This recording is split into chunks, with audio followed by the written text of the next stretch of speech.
Decluttering habit number 1 is going to sound super obvious, but declutter. And I want you to declutter every day. But I don't want you to get overwhelmed with that idea, because I know the idea of decluttering is like, overwhelming. And I don't mean pull everything out of a room, put it in a pile, and start decluttering it. That's not what I'm talking about. We're going to do it a little differently than you may have heard me talk about it in the past. A little differently than you may have heard Marie Kondo say, like, pull all the things out and put it in a big pile and go to town on it. Because that's a little overwhelming, and I understand that. So what we're doing is we are trying to create lifelong rhythms and routines that just kind of become a part of you.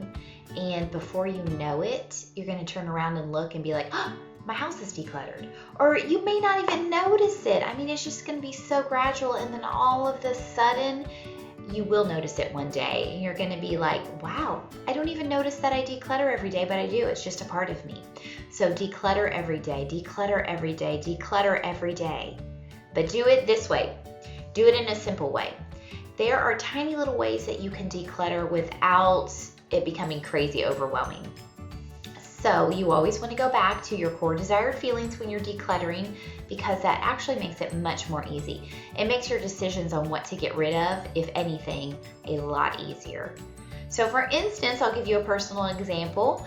In my dining room, there was a vase that someone had given us when we moved into the house, and it really doesn't give me the core desired feelings that I want for my home. It was a really nice gesture of someone to give this thing to me, but it's really not something that makes me feel the way that I want to feel. It doesn't make me feel bad or good. It's just kind of neutral, and I look at it and it's there. It just is taking up space.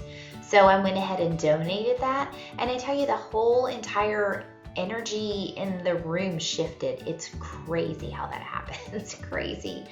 And then also amazing things happen as you declutter. Good things start to come in.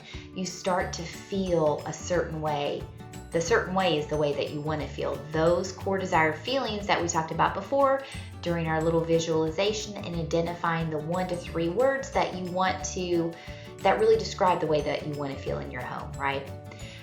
I'll give you a personal example of my bedroom. Now, my bedroom, I actually have specific ways that I want to feel in my bedroom, which are different than the way that I want to feel in my kitchen, which is different than the way I want to feel in my office.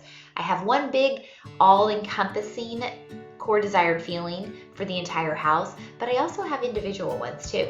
So let's just come on into my bedroom and on a personal note here, and let's just talk about that. So my 2 words that I've got for my bedroom are pleasure and relaxation. That's how I want to feel in my bedroom. That's all I want in there. Anything that is in my bedroom, any kind of energy or physical item, has to give me those 2 core feelings of pleasure and relaxation. Even if my cute little boy comes in, runs into my bedroom while I'm not in there, and jumps on the bed after I've made it, I will say, hey bud, come on out of mama's bedroom, because he will leave behind him his kind of chaotic energy, which is not the energy I want in that room. I adore him, I love him, but there's other places for him to leave that fun, chaotic energy, not my bedroom. And then when I declutter my bedroom, I'm just very intentional. I just remember, like, does this thing bring me pleasure or relaxation? Will it encourage pleasure or relaxation? If the answer is no, I go ahead and move it out, either into a different room or get rid of it totally. Usually I get rid of it totally. My bedside table has fiction books. I used to have a lot of nonfiction books in my room, just things that would help me with work, self-help. I love that kind of stuff. I love it. But it was not relaxing or pleasurable to me at the end of the day when I was reading a book. It was putting me into work mode. So all those things got decluttered out of my bedroom and just moved up into my office. So I still loved them. They just got shifted here because that's more of an office vibe, those kind of books. And I have essential oils on my bedside table. And I make sure I only have the essential oils that bring relaxation and peace and calm. And all of the energizing essential oils and the citrusy things, the things that wake you up, those are in my kitchen, and some of them are in my office. So I make sure I'm very intentional about where I put things. So just shifting things to a different room can shift the vibe and be considered decluttering. You're decluttering a space. So make sure that you're paying attention to those core desired feelings when you are decluttering. It doesn't mean you have to donate something or get rid of something. Maybe you just move one thing from one room into another room if it makes sense. If it doesn't make sense, go ahead and donate it. And you can even just you can declutter one tiny drawer every day, one tiny shelf, and just dust. Cleaning off dust. I consider that decluttering because you're clearing things off and you're getting rid of things. You can brain dump. You can do some mental decluttering. You can write down things that are irritating you. You can write down some negative thoughts that you may be having. Get it out on paper, crumple it up, and throw it away. You've just decluttered some mental clutter. And I do that when I'm in my office a lot. So I'll write down things when I'm like struggling with some concepts or trying to figure things out. I write them out, get my frustrations out, crumple them up, throw them in the trash. I've just decluttered. You can also do some digital decluttering. I have to do that. Clear some things off of your phone, some pictures maybe. I try to delete at least 10 pictures a day off of my phone. Got some catching up to do. I take lots of pictures. I take lots of screenshots. So just be aware of that. Those are just the little tiny things that you can declutter.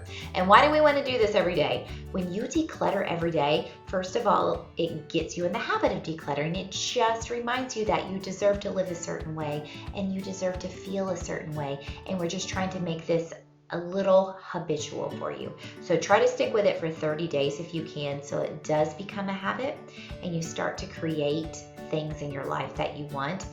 That's when you're going to really want to stick with it, when you start to see the things flow in. Whether those things, I say things, maybe they're feelings, they start to flow into you. I have Financial Friday. That's when every Friday I sit down and I declutter my finances and organize them, make sure the bills are flowing out correctly. I could just not do that. I could probably not look at it for about 2 months and everything would be fine because it's all automatic and set up. But when I intentionally sit down and declutter my spending or organize my bills, amazing things happen. I get people who buy things from me. And I swear they do it after I just decluttered. I'm like, wow, of course they did, of course. Or I'll get a new club member when I've restructured a few things in the club. I'm like, well, of course, I just reorganized things in the club. So of course I would get new members. And Rob and I will get gift cards maybe. That's another example. We'll give gift cards, or he'll get an extra bonus. He's gotten extra bonuses at work, and I swear it's happened right after I've looked at the bank account. It's amazing. It's amazing. So even clearing off pictures off of your phone will bring new things into your life. Even doing the brain dumps, they're going to bring clear, more beautiful thoughts to you. Clearing out old gifts that people have given you, it's going to bring in new feelings to you. So when you gradually declutter every single day, even if it's a tiny bit, for 30 seconds, declutter for 30 seconds, you're going to start noticing all these amazing things come into your life. So we don't necessarily declutter just to get rid of the things. We also declutter to bring in the stuff that we want.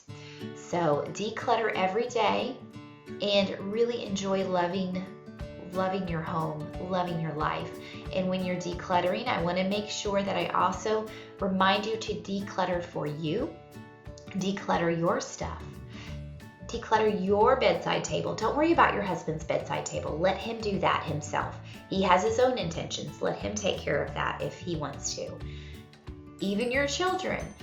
Declutter your stuff before you declutter your children's stuff. And you know they've got their own intentions too, so their stuff is kind of the way their stuff is, probably because it's in line with how they want to feel. And, all the chaos and the clutter. They're kids. They want to have fun. So it's kind of in line with that. And of course, we want to teach them good things. So, kind of help them along with that too. Help them with the decluttering. But do it for you. Do the things that you see. Nobody else is going to see what's inside your desk drawer maybe. Just do it for you. You're going to know that you did it, and you're going to know that you did it with intention, going back to your core desired feelings, and you are loving your home. So good job on loving your home. Just keep going. Make it a very habitual part of who you are and enjoy yourself while you're doing it.